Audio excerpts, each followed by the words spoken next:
j'ai connu le Seigneur, j'ai commencé à prier, j'avais quoi, 12 ou 13 ans. Alors dans les années 86, quand nous avions pratiquement 18 ans, nous ne pensions pas qu'un jour nous nous marions, que nous aurons des enfants. À cette époque-là, nous ne pensions pas que nous allons atteindre la cinquantaine et que nous allons commencer à réfléchir. Retraite. Et à ce moment-là, nous servions Dieu avec zèle. Mais aujourd'hui, puisque nous avions vieilli et nous considérons que nous devons préparer notre retraite, alors beaucoup se sont détournés de la voie de Dieu. Ils commencent à servir Dieu avec l'intention de préparer les retraites. Hein? Il s'est dit, ça c'est la dernière chance de ma vie. Donc dès que j'ai l'occasion de soutirer l'argent, il prend l'argent pour s'acheter des maisons, dans les comptes bancaires, envoyer ses enfants en Europe, à Bassan-Koussou et autres là, pour il est en train de se chercher l'argent. C'est ce que j'appelle faire des prédications pour des motifs de cupidité. Même quand on crée des succursales, c'est pour demander l'argent. Okay? Donc c'est un peu ça. L'hypocrisie des prédicateurs et la mise en place des politiques de déstabilisation des autres églises par l'encouragement des divisions. Vous voulez dire qu'il existe des serviteurs insensés, je dirais, qui ont un plaisir vicieux à abattre et déstabiliser les autres serviteurs? Ah oui. Ah oui. Et ça, je crois que c'est un secret des professionnels. Tout le monde est au courant. Tout le monde sait qu'aujourd'hui, si on veut te combattre, on procède par la division. Moi, j'ai toujours dit... j'ai toujours voulu comprendre quelle est la nécessité pour que les ministres qui sont ensemble se divisent. Quelle est la raison? Honnêtement, quelle est la raison pour laquelle deux ministres ensemble se diviseraient? À moins que ce soit un point de doctrine criant pour que les gens se séparent. Mais vous allez constater que même les gens qui s'étaient séparés finissent par se remettre ensemble. Donc cela veut dire que ce n'était pas une question de doctrine. Parce que si c'était une question de doctrine, ils ne se remettraient pas ensemble. Donc, les motivations sont ailleurs. Il y en a, l'autre voudrait être chef chez lui. Comme tu as les droits de préséance, il trouve qu'il ne peut pas être sous ta coupe. Il ne peut pas entrer dans un collège où il n'est pas préséant. Il préfère sortir pour commencer l'œuvre. Commencer l'œuvre n'est pas un péché. C'est ce que j'ai toujours dit. Le terrain est grand, le monde est grand. Commencer une œuvre, ce n'est pas mauvais, ce n'est pas un péché. Mais j'ai toujours conseillé aux frères, quand vous voulez commencer, commencez selon les règles. Donc, ne commence pas par insulter la personne qui t'a accueilli. Ne commence pas par critiquer la personne qui t'a accueilli. Donc, si vous le faites de cette manière-là, ça pose un problème. Votre prémisse, les prémices sont mauvaises. Donc, quand vous voulez commencer l'œuvre, c'est ce que j'ai toujours dit aux gens. Vous arrivez, nous vous accueillons chez le docteur Adela, tu es là. Parce que déjà quand tu viens, parce que tu es un serviteur de Dieu, tu sais la mission que Dieu t'a donnée. Donc tu peux déjà nous dire au début que non, docteur Adela, moi je crois à la langue, si le Seigneur le permet, je commencerai l'œuvre. À Ottawa par exemple, ok?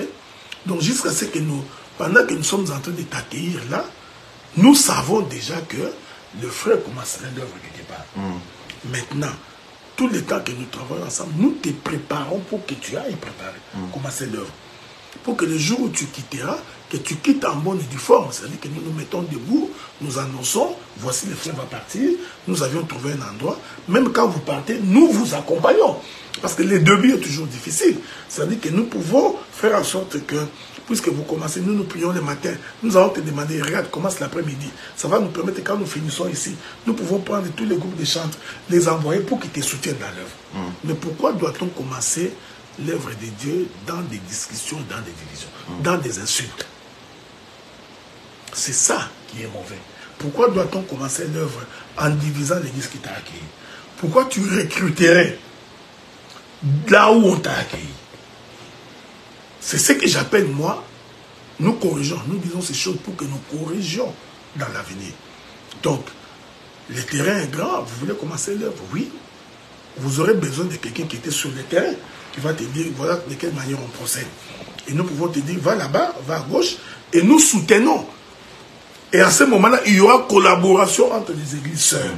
Mais on ne peut pas commencer une œuvre par la rébellion. Donc c'est ce que je voulais dire, quoi. Ok. Il y a des ministres qui terrorisent, qui instaurent carrément une politique de terreur et tout. Dans quel but? Pour s'imposer. Des menaces carrément... Mais pour s'imposer, parce que si vous ne... pour s'imposer et devenir grand et vous diriger. Hein? Moi, combien de fois n'ai-je pas reçu des menaces? Ok? Combien de fois n'ai-je pas reçu des menaces? Hein? Des fois, tu te poses la question, est-ce que ces menaces sont physiques ou elles sont spirituelles?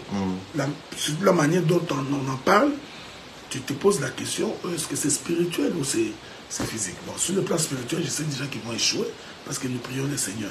C'est plutôt sur le plan physique que nous commençons à avoir peur. Hein? Maintenant, on a des difficultés pour savoir, est-ce qu'il faut que je mange avec lui ou pas? Est-ce que je dois boire de l'eau avec lui ou pas? Devrais-je aller dans l'église où il est ou pas? Parce que nous ne savons plus si vos menaces sont spirituelles ou elles sont physiques. Donc c'est ça toute la difficulté. Mais aujourd'hui, on menace. Hein, et tout ça, c'est par rapport à la notion du Père. De telle sorte que si vous vous opposez, il y en a d'autres qui sont les acolytes de ceux-ci, qui font des toi également. C'est ce qui est malheureux. Moi, je me plains. Puisque toi, tu ne t'entends pas avec tel apôtre, tu voudrais également que tous ceux qui sont avec toi soient également ennemis avec lui. Tu vois? Sous peine d'être... Mais oui, c'est ça la difficulté. Bon, toi, tu as une difficulté avec un ministre. Bon, puisque j'ai toujours été bon avec toi, tu voudrais également que j'entre dans votre conflit. Si je n'entre pas dans votre conflit, je deviens également ton ennemi. Non, donc je crois qu'à un moment donné, il faut faire la part des choses. C'est ça. Outrepassement des pouvoirs par un exercice extraterritorial de la doctrine de Jésus en excommunication ou en remettant les personnes excommuniées en dehors de vos églises locales respectives. Une attitude qui frise des visées expansionnistes. Docteur, carrément. Mais je vais vous poser la question. Je vous avais donné l'exemple, non? Moi, je suis à Ottawa. L'apôtre Franck Omambi est à Montréal. Vous imaginez que moi, je quitte ici, je m'en vais excommunier le frère Miguel qui prie avec l'apôtre Franck. Est-ce que vous trouvez ça normal? C'est la question que nous nous posons. Même si j'attrape Miguel en train de faire des bêtises, mais à un homme sensé, je me référerai à son église locale. Je leur donnerai l'information. Voici ce que je reproche aux frères. Voici ce que j'ai vu. C'est ce que je vous avais dit. Un ministre peut suggérer ou recommander. Et par rapport à la doctrine, voici tel que je vois, ces frères-là ne peuvent pas servir Dieu. Les collèges, là où travaille l'apôtre Franck, va se réunir, examiner, entendre les frères. C'est important. Donc, l'écouter. L'entendre, et à partir de ce que l'on entend, son collège va décider. Mais il y a des gens qu'on excommunie sans les avoir entendus. Nous sommes à Lyon. Nous sommes à Lyon, en train de prier. Nous terminons d'imposer les mains à un frère. 2 heures après, on est excommunié. Parce que vous n'avez pas demandé au Père l'autorisation d'aller faire l'imposition des mains. C'est ça que je refuse. Je n'ai pas besoin d'une autorisation pour aller faire l'imposition des mains. Vous avez agi sur invitation de l'église. Exactement. Donc, pendant que tu finis, 2 heures après, il est sorti, nous lui avons demandé de ne pas partir. Puisqu'il est parti, nous l'excommunions. Non. Même dans cette hypothèse-là, on m'entend. Mais qui m'entend? C'est le collège de mon église locale qui m'entend. Sur la question. C'est-à-dire, si vous me reprochez des choses et que vous pensez que c'est ce que nous lui reprochons mérite une excommunication, vous soumettez les dossiers au collège de mon église locale. À ce moment-là, c'est pourquoi moi j'ai la prédication que un ministre, même s'il vient après toi, il a la capacité de s'opposer à ta personne. C'est ce que je prêche. C'est-à-dire, comme je suis là, le pasteur Azaf, dès qu'il se rend compte que je me détourne de la voie, c'est ce que je lui dis. Azaf, tu t'élèves, tu t'opposes à moi. Même s'il y aura trouble, il faut qu'il y ait trouble, mais il faut que tu t'opposes à moi. Ça nous permet de ne pas prendre l'église en otage. De telle sorte que même moi-même, je sais, le jour où je commettrai une bêtise, l'Azaf là que je vois, il va s'élever, il va s'opposer à moi, malgré le fait que je suis pressé. Ok? Ok? Bon, à moins que ce soit un ministre qui est en train d'endoctriner tout le monde comme ses enfants. D'accord. Là, c'est autre chose.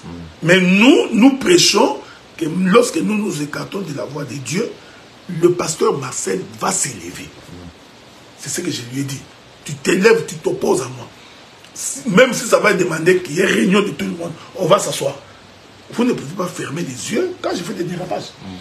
Donc, vous avez un dossier d'un collège, si vous considérez que c'est de Dieu, soumettez. Le collège va m'entendre. Et le collège va décider, non. Parce que tu vois, l'avantage qu'il y a, c'est que lorsqu'une décision, parce que c'est une décision administrative, hein, lorsqu'une décision émane de l'église locale, elle a beaucoup plus d'impact. Tu comprends ce que je dis? Parce que si j'essaie de m'imposer, l'église va se soulever. Parce que il faudrait qu'on explique à l'église pourquoi le docteur Adela est mis dehors.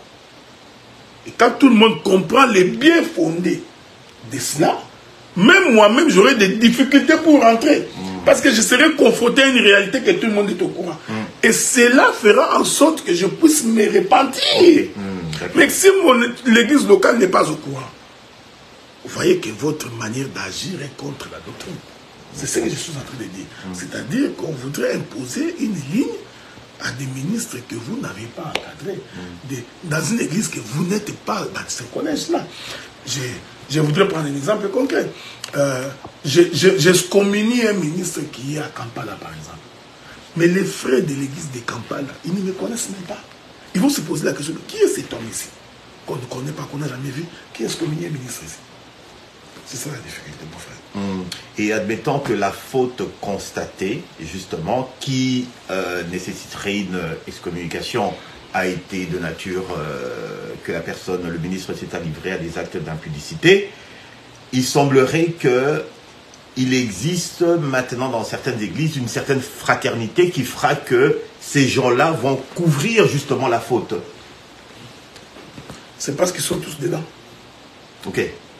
D'accord. Hein? Donc c'est comme nous sommes des sorciers, nous tous nous bouffons des gens. Personne ne va accuser l'autre parce que nous sommes tous en train de bouffer les gens. Le péché ne peut pas créer en nous une fraternité. Ok. Cette manière de procéder est diabolique. C'est-à-dire que je m'arrange pour démontrer que Mazaf a péché en ceci, Marcel a péché en ceci. Une fois que j'ai ces éléments-là, cela va me servir de garde-fou. Pour que le jour où moi aussi je pécherai, je leur dirai, vous aussi vous avez péché, mais regardez le jour où vous avez péché. Moi je vous ai soutenu. On se couvre et on se soutient. C'est ce que j'ai dit, nous sommes dans la... Nous dérivons, nous dérivons véritablement.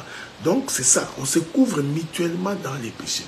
C'est pourquoi tu vas remarquer, une fois que tu t'élèves pour condamner un comportement de vie, tu te rends compte que les autres ministres qui ne sont pas concernés, automatiquement prennent la défense. Ok? Vous tombez sur un ministre impoli. Vous essayez de lui faire comprendre qu'il est impoli. Mais tu te rends compte que les autres ministres que vous suivez, ils vous suivent en retrait. Ils préfèrent ne pas intervenir. Alors que tu te fais insulter au vu et au su de tout le monde. Un ministre de Dieu ne peut pas se taire. Je ne peux pas m'asseoir comme je suis ici. Qu'un homme se met sur la place publique en train d'insulter les docteurs Guy Roger Bassafouna, par exemple. Si je suis ministre de la parole, je me lèverai, je dirai que ça c'est mauvais. Il y en a d'autres qui ne se lèvent pas parce qu'ils n'aiment pas. Si tu n'aimes pas Guy Roger Bassafouna, tu vas dire, ah, c'est son affaire.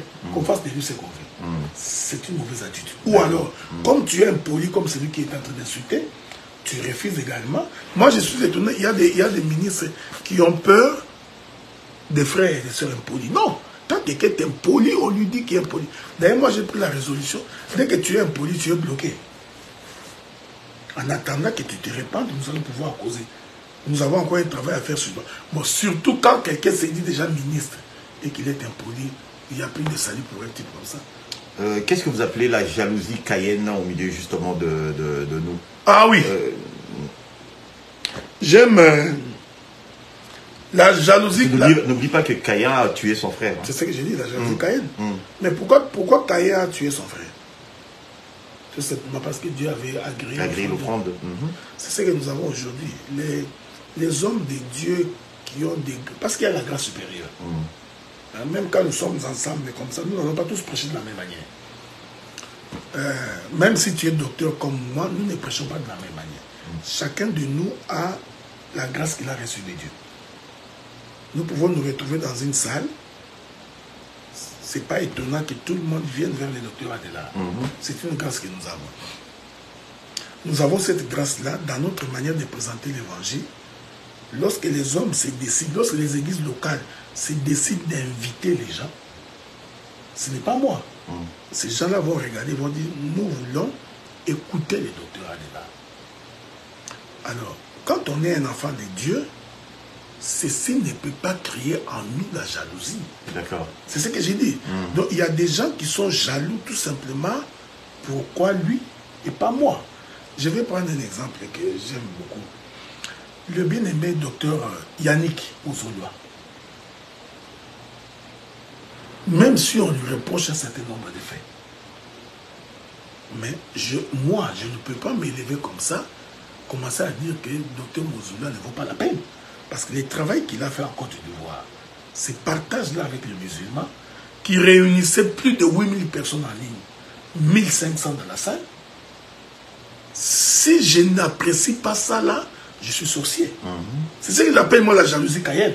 La jalousie cayenne, c'est que tu voudrais que tout tourne autour de toi.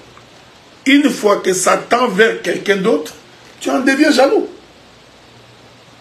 Dès que tu apprends que les frères et les sœurs que toi tu côtoies aussi le docteur Adela, tu t'arranges avec un discours mesquin.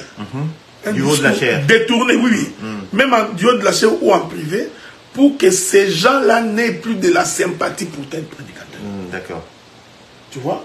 Ça là, c'est ce que j'appelle moi la jalousie cayenne. C'est la jalousie, le fait que tu n'es pas comme lui. Tu essaies de prouver que tu es quelque chose. C'est pourquoi les gens comme ça, tu l'entendras en train de dire « Je connais plus que lui ». Quand tu entends quelqu'un qui dit « Je connais plus que lui », c'est qu'il ne connaît pas. Parce que celui qui connaît ne se vante pas. Celui qui connaît prêche. Et le peuple juge. Si tu entends quelqu'un qui dit « Ah non, ça là, si c'était moi », comprends qu'il n'a rien. Celui qui a, ne dit pas des choses comme ça. Donc, c'est cette jalousie-là qu'il y a parmi nos prédicateurs. Malheureusement, au milieu de nous, nous avons les meilleurs de nos prédicateurs. Et chose terrible, c'est ce que nous avions dénoncé probablement dans la lettre, ce sont les gens qui ne connaissent vraiment pas.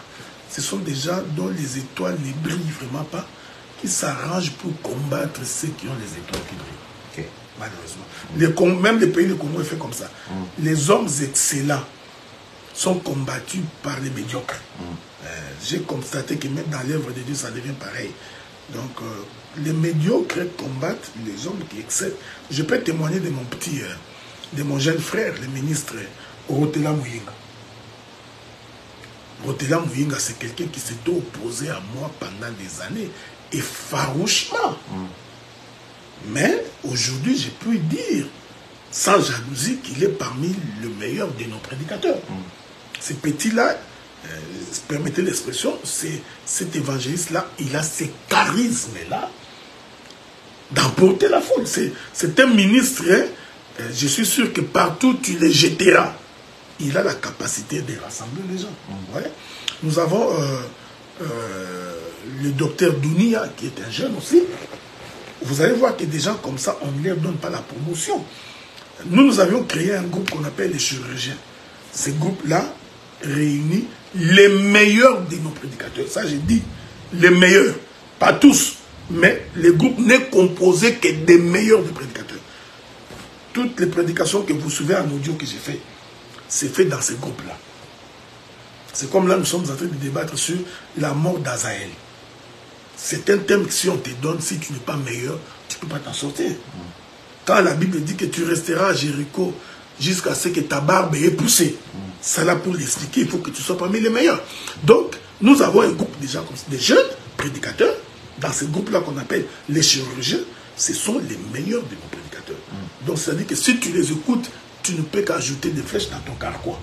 Donc, et là, on ne peut pas être jaloux de quelqu'un. Mon jeune frère, le prophète Benjamin Mupanga, est parmi les meilleurs. Vous voyez?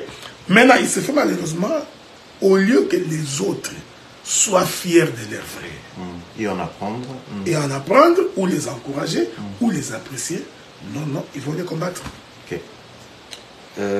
Qu'est-ce que vous appelez la falsification des histoires des églises locales en vue de positionnement comme leader d'une contrée ou autre dans les chefs de certains? Mais regarde, je suis parmi les premiers. C'est un exemple que je prends. Je suis parmi les premiers des prédicateurs qui a commencé l'Assemblée des Saints au Canada. Ok. Ok. Nous avions tenté une première expérience à Toronto en 2006, 2007. Malheureusement, ça n'a pas abouti parce que Dieu ne l'avait pas autorisé. Nous avons tenté une deuxième en 2015 ici à Ottawa. J'ai toujours dit, sans risque d'être contredit, c'était avec l'apôtre Adolphe Lusenja. Ok.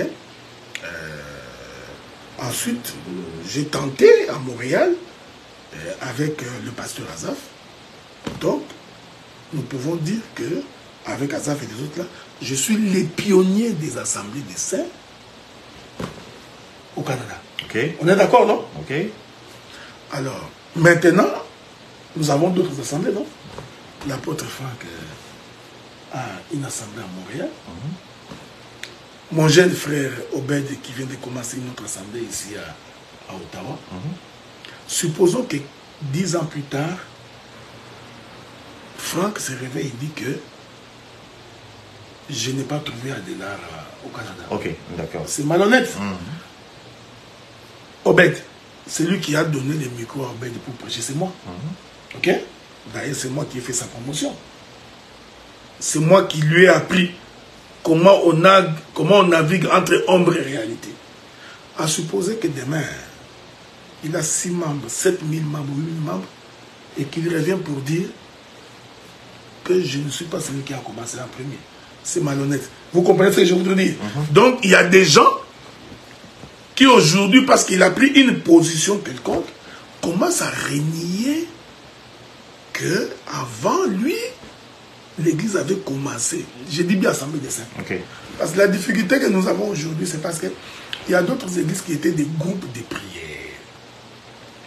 Que nous avions trouvés comme des groupes de prière.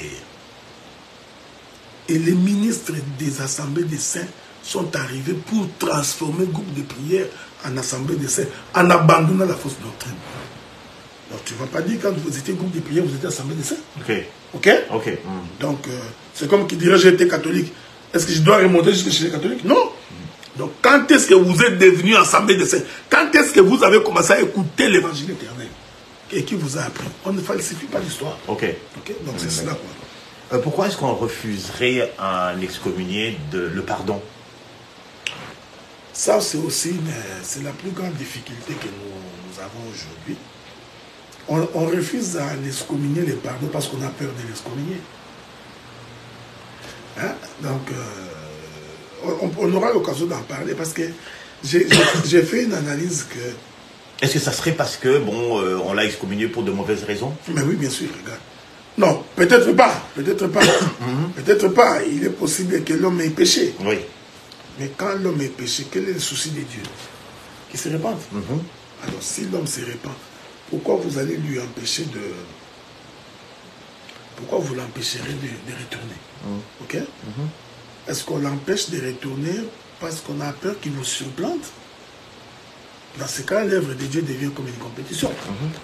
Donc, il y a des hommes de Dieu qui ont été excommuniés, et ça fait 3 ans, 4 ans, qui croupissent dans la misère, qui sont en train de souffrir et qui sont malades, incapables d'envoyer leurs enfants à l'école, incapables que leurs femmes soient nourries.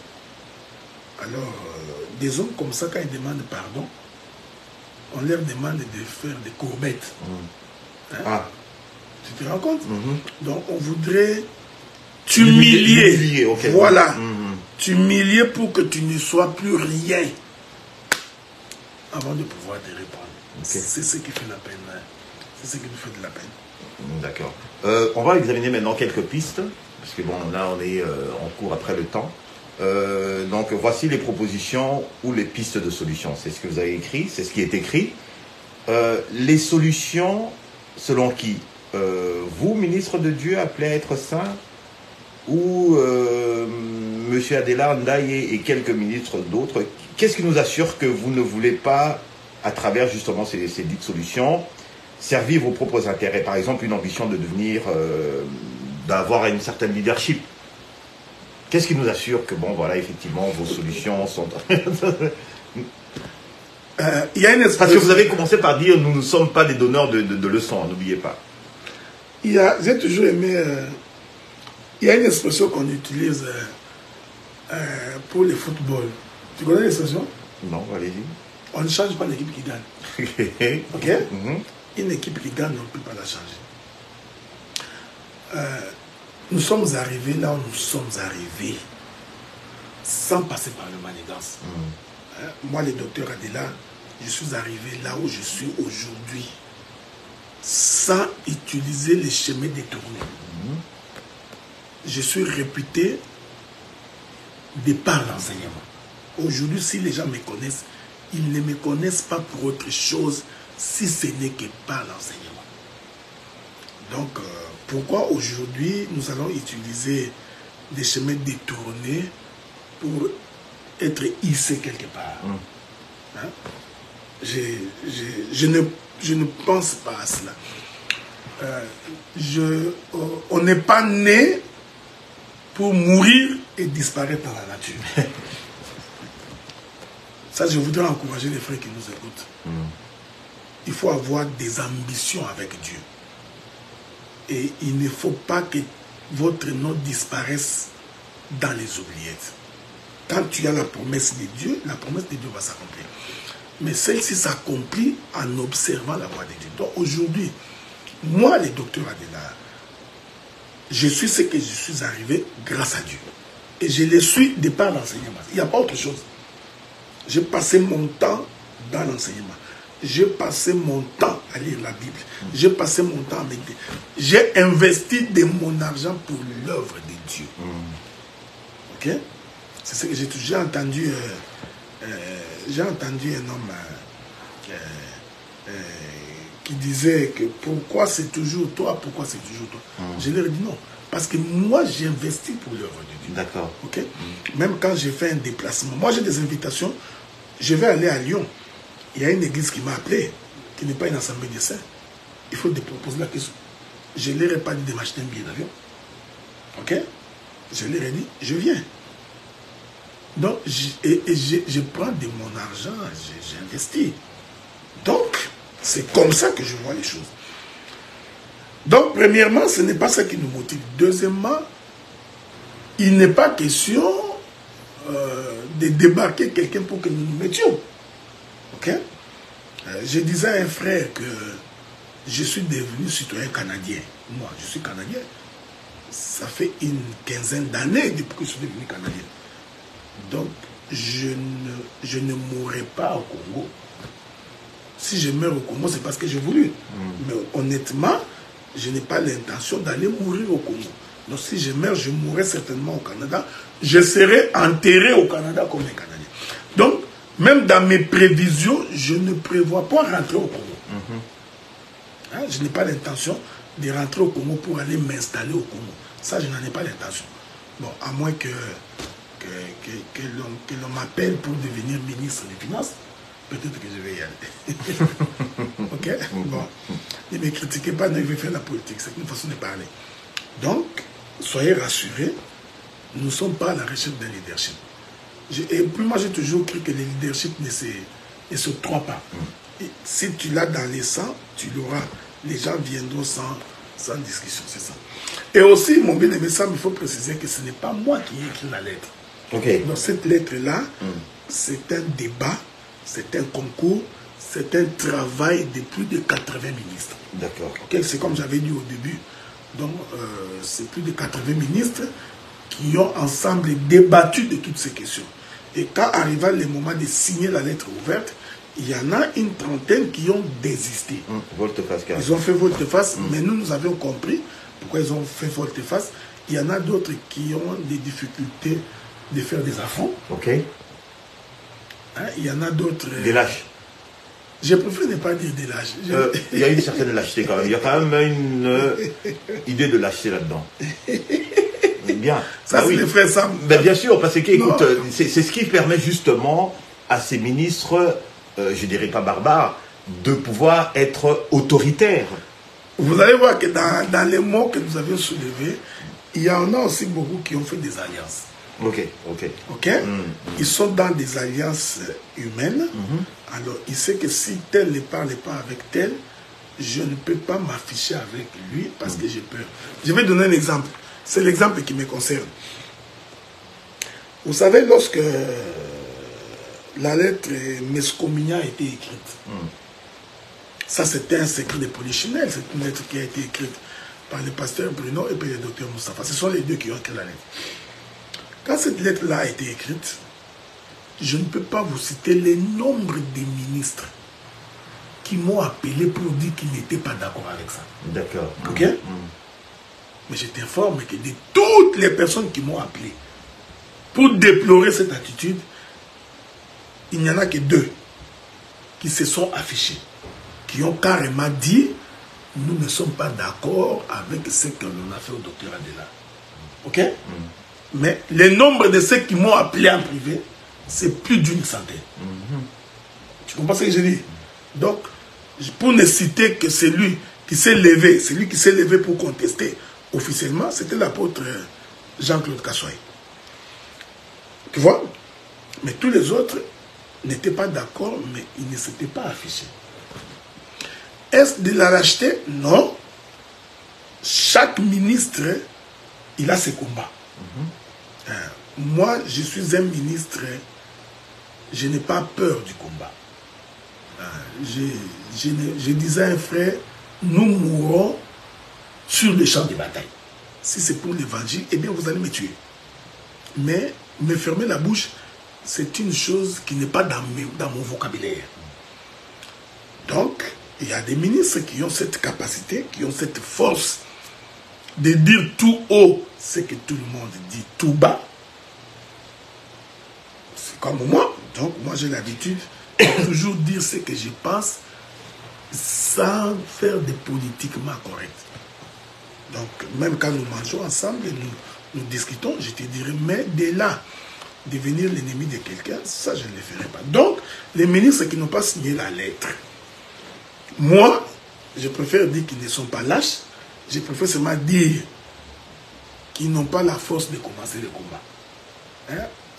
Même quand Israël voulait combattre, il posait la question, qui d'entre nous montera en premier? Et on répondait toujours, Jida montera en premier. Parce qu'on savait que Jida, c'est toujours lui. Mais quand Jida ouvre le combat, le bénéfice va être pour tout le monde. Le combat que nous menons aujourd'hui va être bénéfique pour beaucoup d'églises. Et Judas dit, je prendrai Siméon, j'irai avec Siméon. Donc c'est un peu dans ce sens. Donc il y en a d'autres qui n'ont pas la capacité de... C'est ça. Une des pistes que vous préconisez, c'est que les églises locales s'organisent sur le plan administratif, financier et ministériel, sans voir au-delà de leurs limites respectives. Qu'est-ce que vous voulez dire par là? Mais regarde, je vais donner un exemple. L'église d'Ottawa, nous sommes en train de sous-louer. Oui. Nous voudrions avoir notre propre place. Donc nous faisons face à nos défis. Nous faisons face à nos difficultés. Nous avons besoin d'argent. Pendant que nous prêchons ici, nous avons besoin d'argent. Mais qui nous donne l'argent? Personne. Alors, je voudrais comprendre un peu comment, quand nous sommes en difficulté, il n'y a pas quelqu'un au Congo qui nous dit, puisque vous êtes en difficulté, nous vous donnons 10 000 $. Pourquoi cet homme-là, ou ces hommes-là, viendraient pour autre chose, pour nous imposer? Vous comprenez ce que nous disons? Donc, c'est pourquoi nous avions demandé, conseillé aux églises locales d'être financièrement, administrativement autonomes. Okay. Un ministre ne peut pas débarquer de Paris, venir à Toulouse, vous trouver dans l'église locale, prendre la gestion de l'argent. Non, non. Il ne peut pas vous imposer sur le plan financier. Non. Il ne peut même pas venir s'imposer pour régler les différends qu'il y a entre vous. Non. Il peut donner son avis, ses suggestions, ses recommandations en tant que ministre. mais il ne prendra pas les dessus sur vous. C'est ce que nous disons dans la lettre. Comment voulez-vous? C'est ça toute la philosophie que nous sommes en train de combattre pour que nous ne devenions pas dénominationnels. Donc, l'église d'Ottawa a ses propres difficultés, nous avons nos propres problèmes, nous avons nos défis à relever. Et pendant que nous sommes en train de relever ces défis, personne ne vient nous aider. Ceux qui sont églises sœurs ne viennent pas nous soutenir, ils ne nous soutiennent même pas dans la prière, ni dans les conseils. Alors pourquoi ils ne doivent intervenir que pour semer les troubles? C'est ce que nous disons. Admettons que le docteur Adela, sorti de l'université 83, et tout, et puis qu'il y a eu un père qui lui a imposé les mains, que l'université 83 s'est arrangée pour que le docteur Adela puisse aller au Canada et tout s'installer, et ainsi de suite, et commencer une œuvre. D'accord? Le docteur Adela commence une œuvre, tout. Dans ces conditions-là, l'université 83 n'a rien à dire au docteur Adela sur la gestion financière. Ils n'ont pas à exiger, par exemple, de percevoir un tribut sur les recettes de l'Église. Même s'il m'avait envoyé. Ce qui n'est pas le cas, bien entendu. Oui. Okay? Même s'il m'avait envoyé, ils n'ont pas le droit. Si ils obtiennent un droit, nous devenons l'Église romaine. D'accord. Tu comprends? Je voudrais dire ça entre mains. Même si aujourd'hui, nous commençons une œuvre à Toronto, nous décidons que le frère Neftali qui est avec nous, tu prends ta femme, tu vas t'aller t'installer à Toronto pour soutenir cette œuvre-là. Nous également, nous les soutenons au début. Nous mettons de notre argent, tout. Demain, l'église devient grande. Nous n'avons pas le droit d'aller à Toronto prendre l'argent.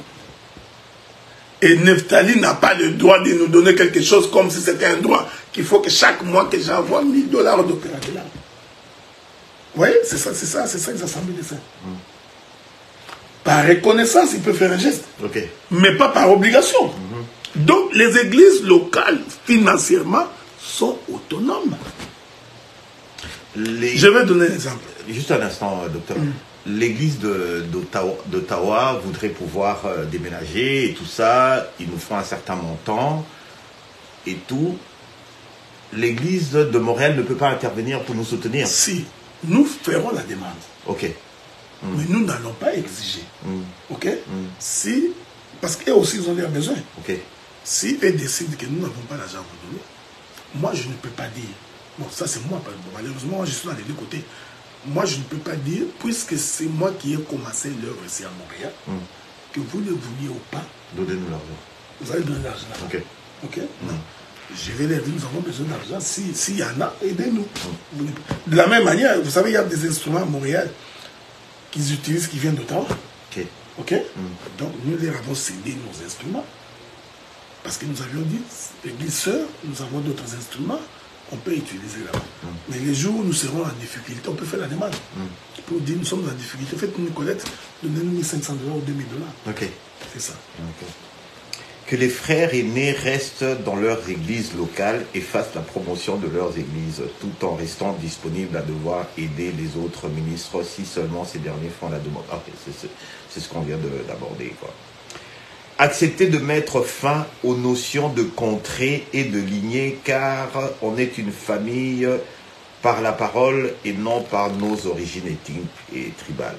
Je pense qu'on on en a parlé. Okay. D'ailleurs, nous sommes en train de faire en sorte que cette lettre-là soit traduite en anglais, en Chiluba, en Kikongo, en Swahili, en Wolof, dans toutes les langues, pour pouvoir les distribuer. Alors, donc là, vous demandez également que les impositions de main se fassent dans les églises locales avec les ministres qui ont suivi les disciples. Arrêtons d'exporter, de négocier l'imposition des mains. Non, mais regarde, je vais donner un exemple. Je suis resté avec les pasteurs. Moi, je prends toujours mon exemple à moi. Je suis resté avec les pasteurs Azaf pendant 8 ans. C'est moi qui l'ai encadré. C'est pendant 8 ans que les pasteurs Azaf m'écoutent. Les disciples du Seigneur, mais c'est moi qui l'ai suivi. Je vous pose la question. Pourquoi quand arrive le moment de son imposition de main, qu'il faut nécessairement que j'appelle un père? C'est ce que nous disons à ces ministres-là. Nous faisons un effort pour comprendre comment ils sont devenus ministres.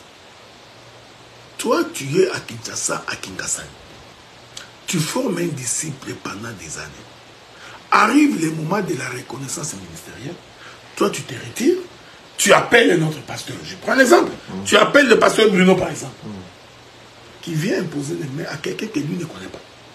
Qui n'a pas enseigné. Qui n'a pas encadré. Cette manière-là, c'est la papauté.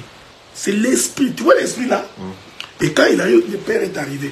Ne va pas toucher l'écriture de Jacob avec les enfants de Joseph parce que tu ne comprends pas ce que tu dis. Donc, c'est ce que nous sommes en train de dire. Je n'ai pas besoin d'appeler quelqu'un quand je voudrais faire une reconnaissance ministérielle.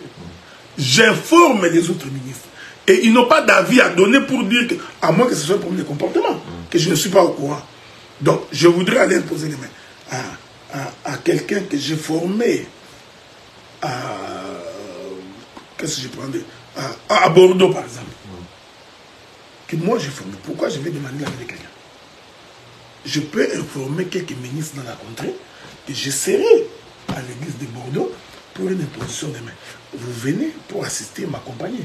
Mais c'est moi qui impose les mains, parce que c'est moi qui ai formé.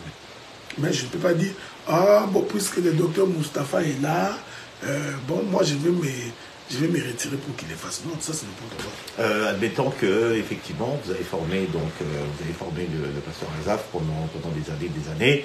Arrive le moment de pouvoir faire la position de main. Le pasteur Azaf décide que ça sera... Il préférait que ça soit l'église là où il a commencé à Kisangani, et tout un des ministres de là-bas puisse lui imposer les mains. Est-ce que vous serez contre? Vous avez le droit de vous opposer? Techniquement, oui. Techniquement, oui, parce que c'est moi qui l'ai formé. C'est ce que je dis. Tu vois? C'est aussi une question de la reconnaissance. C'est lui qui sait que ce que je suis devenu, je le suis devenu par Dieu grâce à cet homme. Il doit se comporter conséquemment. Il n'est pas obligé d'accepter que... Non, il doit se comporter conséquemment. S'il ne se comporte pas conséquemment, il est un ingrat. Tu comprends ce que je dis? Oui. Mais vous savez, dans ces choses, il y a trop de calculs. Hein? Les gens sont devenus des politiciens. Ça ne devait pas poser un problème. Même si tu étais à Kinshasa dans une église locale et que tu viens ici et que c'est moi qui t'ai formé. C'est moi qui t'ai donné comment on prêche, comment on travaille. La logique la plus simple, c'est qu'il faut que je sois au courant. Il faudrait encore que ce soit moi qui prend la décision de t'imposer les mains. Tu vois? Donc, ça ne peut pas venir de toi. Okay. Ça doit venir de moi. Parce que j'ai regardé, j'ai observé, je me suis dit, il est à l'âge. On va imposer les mains. Donc, c'est un peu ça. Bon, ce sont des choses que nous sommes en train de critiquer. Hein, donc, ces histoires-là que tu quittes ici, tu vas prendre l'imposition des mains au Congo. Tu quittes la France, tu vas aller les chercher au Congo et tu reviens. Non. À un moment donné, quand tu le fais, tu reviens. Maintenant, ceux qui sont ici avec toi à Paris vont contester ton ministère. Tu vois? Donc, ça demande un peu de la sagesse quand on voudrait poser un acte. Beaucoup de sagesse. Quand on n'est pas sage, c'est ce qui arrive généralement. Vous appelez les ministres à résister à toute tentative de la création d'une méga structure au-dessus des églises locales. Ah mais oui. Parce que nous sommes devenus comme les églises de Christ au Congo, fait pas co avec un représentant légal. Même bien encadré, ça risque il y aura des dérives. Non, ça ne marchera pas. Donc. Faisons un exemple. Je disais ceci à un frère, j'ai dit, bon, nous voulons créer une méga structure des assemblées de saints qui réunirait tout le monde. Ok? Pour que tu saches que la pensée des saints ne sont pas nobles. Il suffit seulement que tu leur dises, bon, ok, après avoir créé ça, nous allons prendre les pasteurs Azaf, les tout petits ici. C'est lui qui va être le chef. Tu verras comment il y aura la contestation générale. Non, il n'a pas le droit, il faut laisser ça au père. Non! Ce n'est qu'une structure. Donc, nous pouvons mettre n'importe quel ministre. Okay. Si pour vous, la structure ne peut être dirigée que par ceux qu'on appelle les pères, il y a du diable là-dedans. Ok. D'accord, c'est pas anti-biblique. que les églises locales se prennent en charge. On a fait 2 heures passées. Oui, c'est ça que ça va être là, dernier.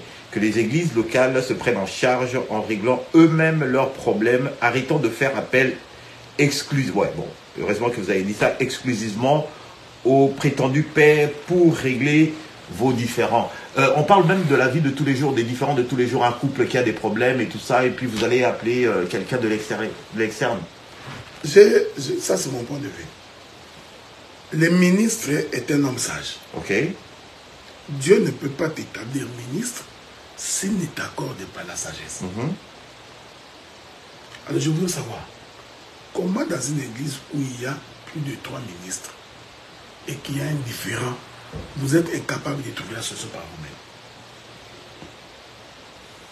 vous-même? Tu vois, c'est ça mon problème. Pourquoi faudrait-il qu'on appelle quelqu'un ailleurs pour régler vos différends? C'est-à-dire qu'il y a quelqu'un qui est par là qui ne comprend pas les choses de Dieu.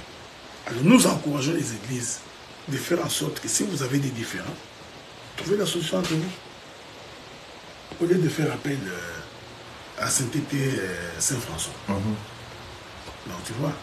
Et quand Saint-Été Saint-François arrive, il ne juge même pas selon les Écritures. Il commence à dire, toi, petit, toi tu obéis, toi, allez, c'est fini, c'est fini. Non. Donc que les églises locales se prennent en charge, qu'elles soient capables de régler leurs questions, leurs différends, qu'elles soient capables d'apporter la solution à leurs problèmes. C'est facile à comprendre. C'est ça quoi. En tout cas, il y a encore une vingtaine de pistes, mais bon, on ne va pas les énumérer. S'il y a des gens qui veulent avoir connaissance du contenu de la lettre, est-ce qu'on peut leur... Oui. S'il y a des gens qui veulent prendre connaissance de la lettre, il suffit que vous nous écriviez en privé. En privé, oui. Parce que c'est une lettre ouverte, on pouvait la mettre sur Facebook, ce n'est pas un péché. Mais comme les gens sont très sensibles inutilement, si vous voulez, nous encourageons d'ailleurs toutes les églises à pouvoir divulguer cette lettre-là auprès de leurs fidèles. Donc faites-les parvenir à tous les frères, à toutes les sœurs. C'est une lettre ouverte, n'importe qui peut la lire. Si tu en as besoin et tu veux qu'on te le fasse parvenir, tu nous écris inbox. Généralement, mon numéro WhatsApp est public. Si vous regardez toutes mes vidéos et que vous cliquez dessus, vous verrez, il y a mon email, il y a mon numéro de téléphone et il y a mon compte, comment on appelle ça, PayPal. Il y a mon compte PayPal. Donc, vous choisissez l'option que vous voulez, envoyez-nous un message, nous vous ferons parvenir la lettre. Donc, il n'y a pas de problème là-dessus. Ok. Bon, là, on finit. Mais est-ce que vous avez eu un feedback quelconque justement de tout ça, depuis que l'initiative a été lancée? Est-ce que c'est en veilleuse? Est-ce que ça fait son bout de chemin? Non, j'ai même appris qu'il devait se tenir une réunion aujourd'hui à Kinshasa, réunion autour de laquelle on va débattre de tous ces points-là que nous avions soulevés dans la lettre ouverte, avec l'intention de projeter une réunion qui réunirait tous les ministres des assemblées de Saint de partout dans le monde. Donc, quelque part là, l'écho du travail que nous avions fait est parvenu aux oreilles des autres ministres. Je crois que c'est comme ça qu'ils cherchent le moyen de travailler là-dessus. Généralement, quand il y a quelque chose d'aussi important, les détracteurs sont identifiés. Faut dire les choses telles qu'elles sont. Est-ce que vous avez eu une réaction quelconque de certaines personnes? Réaction ouverte ou non, mais le problème c'est que nous considérons qu'il y a les pères dans l'évangile. Il y a des gens qui nous ont précédés. Ça, on ne peut pas les nier. Il y a des gens qui sont venus avant nous. Et par respect pour ces gens-là, nous pensons que c'est de leur responsabilité de devoir organiser les choses.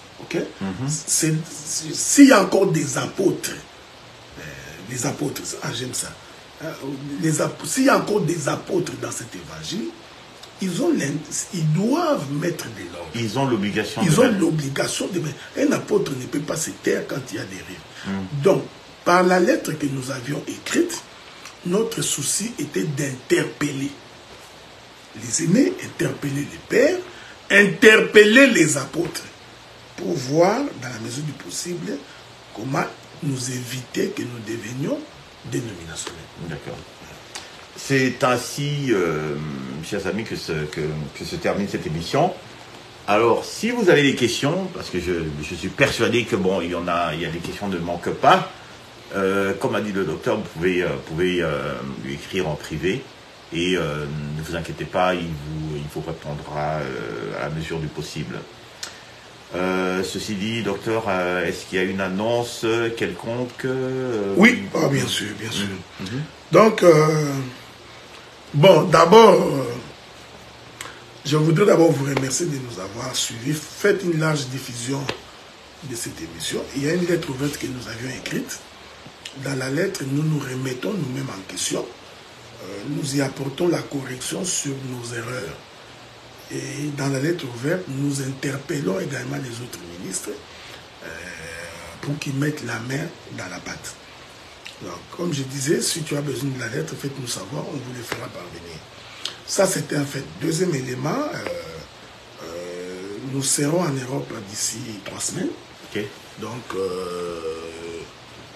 nous serons dans la ville de Lyon le 7 avril, le 13 avril et le 14 avril. Et dans cette ville de Lyon, nous aurons 2 services chaque dimanche. Donc, parce que nous avons une autre invitation dans une autre église le matin. Donc, le matin de 9h à midi, nous serons dans une église de la place. Et ensuite, de 15h30 à 18h, nous serons dans une autre église. Si tu voudrais te joindre à nous dans la ville de Lyon et que tu n'as pas un logement, faites-nous savoir, nous prendrons des dispositions. Parce que j'ai même appris qu'il y a des gens qui viendront de l'Autriche, qui vont venir à Lyon. Donc, juste faites-nous savoir pour que nous prenions des dispositions pour voir comment vous loger. Ensuite, le 31 mars, qui est un dimanche, nous serons à Londres. Nous serons à Londres, donc dans l'Assemblée des Saints de Londres, avec mon précieux pasteur Josué Dimba, homme de paix. Au courant de la semaine, entre les 7 et les 14, nous irons visiter nos frères en Italie, vers Mondovì, ok? Au nord de l'Italie, nous y serons également là-bas. Et quand nous aurons fini, eh bien, j'ai l'intention de faire un petit travail à Charleroi, à Bruxelles, donc voilà, en Belgique. Mais je n'ai pas encore fixé parce que je ne voudrais pas rester en dehors de la ville pendant plus de 4 semaines parce que j'ai également d'autres obligations, okay, vous comprenez. Donc il faut que je rentre pour venir travailler. Mais si ça s'est confirmé, je vous tiendrai au courant. Voilà un peu ce que nous vous dirons. Demain, nous, personnellement, moi je serai à Montréal où nous continuons à expliquer la caisse des gens et les gens d'Ottawa, les frères d'Ottawa, l'après-midi avec les frères Fiston. D'accord. Alors, bonne soirée à tous. Bon appétit, bonne nuit pour ceux qui sont à l'extérieur de notre zone pacifique. Et puis, quant à nous, on se retrouve prochainement.